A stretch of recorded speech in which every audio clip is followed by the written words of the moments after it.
खूप नवल वाटतं विठ्ठला बघ. बासरी घेऊन हाती धनुष धारण करणारा आज बघ कमरेवर हात ठेवून बसलाय. युग 28 चाललंय तरी सुद्धा त्या विठेवरी उभा. पाय नाही का रे दुखले तुझे?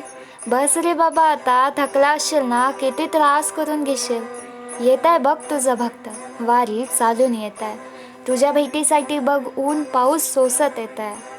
कमाल वाटते विठ्ठला तुझ्या भक्तांची मला, काय तू जोश त्यांचा ओरा गगनात देखील मावे ना.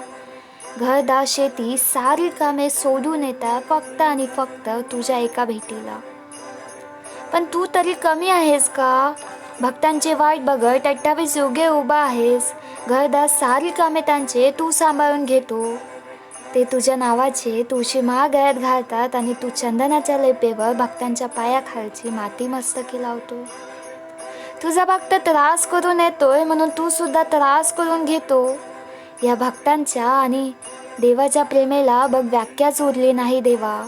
तुझ्या आणि तुझ्या भक्तांच्या भेटीची गोष्टच लय भारी देवा, गोष्टच लय भारी. रामकृष्ण हरी.